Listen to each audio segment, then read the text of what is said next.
Hi friends, welcome to Himya's home. பல்லாரம் சந்தை வீடியோவில் வந்து இந்த மாதிரி காடை முட்டை சாப்பிட்றது வந்து பார்த்துருப்பீங்க. ஸோ இந்த மாதிரி மறுபடியும் சாப்பிட ஆசையாக இருந்தது. அதுக்குன்னு அவ்வளோ தூரம் பல்லாவரம் சந்தை வரைக்கும் போக முடியாது, வேறு எங்கேயும் இது கிடைக்கல. ஸோ அதனால் என்ன பண்ணலாம் யோசிக்கும் போது ஒரு பல்பு எரிஞ்சுது. சரி நம்மளே வீட்டிலே செஞ்சிடலாம் அப்படின்னு நினச்சும் போது அந்த மிஷின்லாம் நம்மக்கிட்ட இருக்காது. ஸோ இருக்கவே இருக்குது குழி பணியார சட்டி, அதுலேயே செஞ்சுருவோம் அப்படின்னு சொல்லிட்டு டிசைட் பண்ணி காடை முட்டை வாங்கிட்டு வந்துட்டேன். இதில் நிறைய ஹெல்த் பெனிஃபிட்ஸ் இருக்குது. என்னென்ன இருக்குன்றதை நான் லாஸ்ட்டாக ஷார்ட்டாக சொல்கிறேன். தெரியாதவங்க பார்த்துக்கோங்கப்பா. இதான்ப்பா காடை முட்டை. ஃபஸ்ட்டு குழிப்பணியார சட்டியை ஹீட் பண்ணி லைட்டாக எண்ணெய் ஊற்றி வச்சுருக்கேன் எல்லா குழிலையும். காடை முட்டையை வந்து எப்போவுமே நீங்கள் சமைக்கிற தோசைக்கல்லோ இல்லை குழிப்பணியார சட்டிக்கு மேலே வச்சு இப்படி உடைச்சிங்கன்னா, சாதாரண முட்டையை நம்ம உடச்சி ஊற்றுவோம்ல, அந்த மாதிரி உடச்சிங்கன்னா எல்லா ஷெல்ஸும் அப்படியே எல்லா பக்கமும் விழுந்துருது. ஸோ அதனால் நான் வேறு இடத்துல வச்சுட்டு உடச்சி கட் பண்ணி விட்டுட்டு அதுக்கப்புறம் இதில் ஊற்றுறேன். அந்த கட் பண்ணுற மாதிரி தான் ஸ்கின் வந்து கொஞ்சம் இதாக தான் இருக்குது, ரொம்ப ஹார்டாலாம் இல்லை. எல்லாத்துலேயும் விழுறதுனால நான் வேறு இடத்துல வச்சு கட் பண்ணிட்டு இதில் ஊற்றுறேன். இப்போ எல்லா குழிலையும் ஊற்றியாச்சு. இப்போ நம்ம கடையில் சாப்பிட்டதுக்கும் இதுக்கும் என்ன டிஃப்ரெண்ட்னா, அவர் குச்சி சொருவிட்டு சமைக்கிறாரு, நம்ம வந்து சமைச்சிட்டு குச்சி சொருவ போகிறோம், அவ்வளோதான்.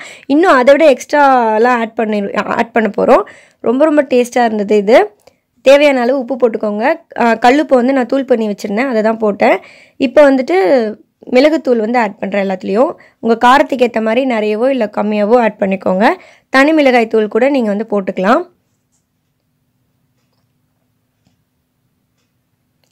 அப்புறம் கொஞ்சோண்டு சீரகத்தூளும் இதில் ஆட் பண்ணுறேன். சீரகத்தூள் எதுக்குன்னா அந்த டைஜஷனுக்காகவும் நல்ல ஸ்மெல்க்காகவும் தான்.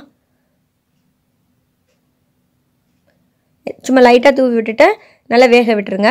ஒரு பக்கம் வெந்ததுக்கப்புறம் எல்லாத்தையும் திருப்பி விட்டுருங்க. நான் வந்து குழிப்பணியார அந்த கம்பி வச்சு பண்ணுறேன்.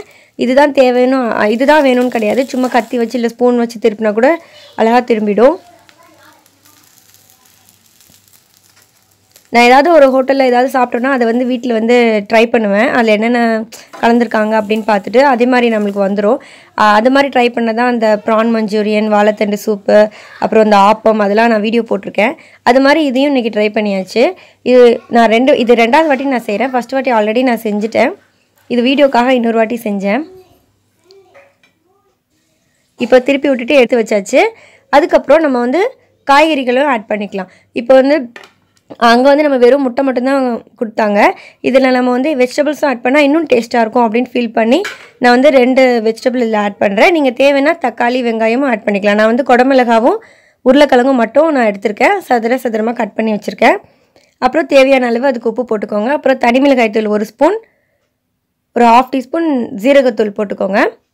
அப்புறம் ஒரு 1/2 டீஸ்பூன் லெமன் ஜூஸ் வந்து இதில் ஊற்றி விட்டுறேன். இதை நல்லா மிக்ஸ் பண்ணி ஒரு 5 நிமிஷம் ஊற வச்சா போதும். ரொம்ப நேரம் ஊறணும்னு அவசியம் கிடையாது.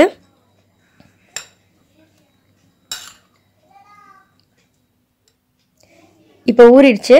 இப்போ ஒரு பேனில் கொஞ்சோண்டு ஆயில் ஊற்றிக்கிட்டு அந்த காய்கறியெல்லாம் வந்து அப்படியே வச்சு ரோஸ்ட் மாதிரி பண்ணி எடுத்துருங்க. தோசைக்கல்லில் கூட நீங்கள் பண்ணலாம். இது வந்து டீப் ஃப்ரைலாம் பண்ண தேவையில்ல. அது மாதிரி ரொம்ப ஓவராக குக் ஆகணும்னு கிடையாது. நான் வந்து நல்லா குக் பண்ணியிருக்கேன். இப்போ உங்களுக்கு நறுக்கு அப்படின்னு பிடிக்கும்னா நீங்கள் 1/2 குக்கில் எடுத்துடலாம். இப்போ நான் ஒரு பக்கம் போட்டுட்டு மூடி வச்சிடுறேன். இப்போ ஒரு பக்கம் வெந்ததுக்கப்புறம் திருப்பி விட்டுட்டு மறுபடியும் மூடி வைக்க போகிறேன். அதுக்கப்புறம் இறக்கும் போது நல்லா வெந்ததுக்கப்புறம் ஒரு 2 ஸ்பூன் வந்து தக்காளி சாஸ் ஊற்றுறேன்.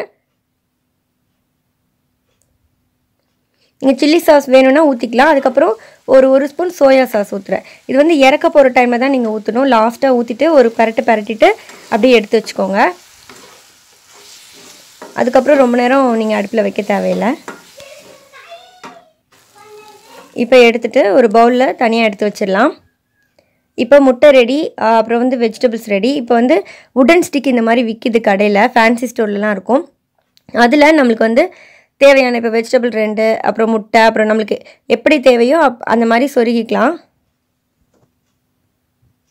இந்த இடத்துல கொஞ்சம் லைட்டிங் கொஞ்சம் மோசமாக இருக்குது, அட்ஜஸ்ட் பண்ணிக்கோங்க. நான் சொருகும் போதே பசங்களாம் வந்து பிடுங்கிட்டு போகலாம் பார்த்தாங்க. நான் தான் ஸ்டாப் பண்ணி வச்சுருக்கேன், ஃபோட்டோ எடுத்துகிட்டு தரேன் தம்ப்நெயிலுக்கு அப்படின்னு சொல்லி. ரொம்ப சூப்பராக இருந்தது. ரொம்ப டேஸ்ட்டாக டிஃப்ரெண்ட்டாக இருந்தது. ட்ரை பண்ணி பாருங்கள். ரெடி. காடை முட்டையில் கோழி முட்டையில் இருக்கிறத விட 13% அதிகமான ப்ரோட்டீனும் 80% அதிகமான தயாமின் அதாவது விட்டமின் B1 இருக்குது. இது நான் சொல்கிறது வந்து சாதாரண பிராய்லர் கோழி முட்டையில் நாட்டுக்கோழி முட்டையில் இருக்கிற சத்தை விட இதில் அதிகமாக இருக்குது அப்படின்னு சொல்கிறாங்க. இது எதுக்குன்னா நல்லதுன்னு பார்த்தோன்னா காஃப் ஆஸ்துமா இதுக்கெலாம் ரொம்ப நல்லது. அப்புறம் வந்து நம்மளோட உடம்புல இருக்கிற இம்யூன் சிஸ்டத்தை வந்து இது நல்லா பூஸ்ட் பண்ணி கொடுக்குது. அப்புறம் உங்களுக்கு வந்து ஹெச்பி லெவல் கம்மியாக இருந்ததுன்னா இது தாராளமாக நீங்கள் சாப்பிட்லாம்.